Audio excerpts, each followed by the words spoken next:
Assalamualaikum warahmatullahi wabarakatuh. Saya Muhammad Ikrar Ordana, kelas 12 IPS 2, akan menentukan debit dan kredit. Debit. Sebagai permulaan akan dibahas sedikit asal kata debit. Debit berasal dari kata debere yang merupakan bahasa Latin. Artinya pencatatan akuntansi di mana aset dan biaya mengalami peningkatan. Debit biasanya berada di sisi sebelah kiri dan pertambahan aset bisa berupa penambahan uang, alat, hingga hal yang tidak berwujud secara langsung seperti sewa ataupun piutang. Kredit. Istilah kredit sendiri merupakan pencatatan akuntansi untuk akun hutang dan ekuitas yang mengalami peningkatan. Kredit biasa terletak di sisi kanan dan memiliki nama Latin credere. Jika aset maupun beban berada pada posisi kredit, maka artinya pengurangan nilai dari akun tersebut. Berikut penjelasan. Ketika aset, harta atau aktiva bertambah, maka Anda bisa mencatatkannya di sisi debit. Sedangkan apabila aset berkurang, Anda bisa mencatatkannya di sisi kredit. Sementara saldo normal dari akun aset ini ada di sisi debit.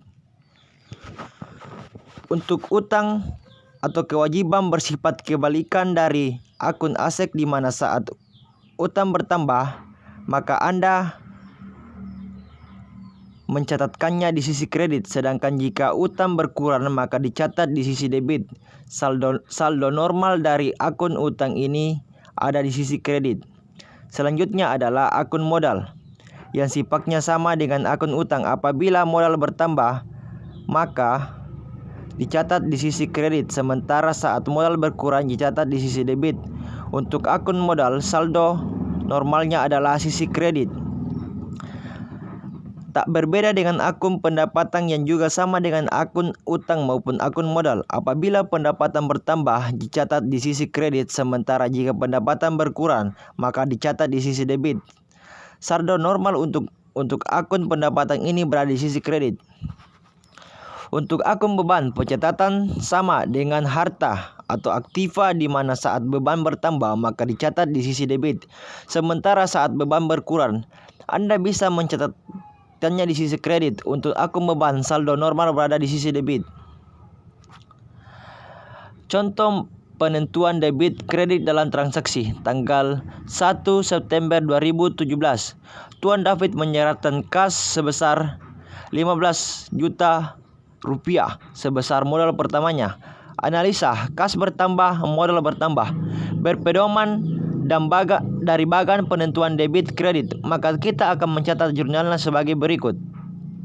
Kas atau debit 15 juta rupiah, modal atau kredit 15 juta rupiah. Tanggal 2 September 2017, perusahaan membeli peralatan kantor berupa meja dan lemari kantor dengan harga 5 juta rupiah dengan membayar uang muka sebesar 2 juta rupiah. Analisa: peralatan kantor bertambah, kas berkurang, hutang bertambah, maka jurnalnya sebagai berikut. Peralatan kantor atau debit 5 juta rupiah, kas atau kredit 2 juta rupiah, hutang kredit 3 juta rupiah. Kesimpulannya, suatu transaksi paling tidak akan mempengaruhi dua rekening. Apabila suatu rekening di debit, maka rekening lainnya di kredit. Dengan demikian akan terpelihara suatu keseimbangan debit dan kredit. Terima kasih. Wassalamualaikum warahmatullahi wabarakatuh.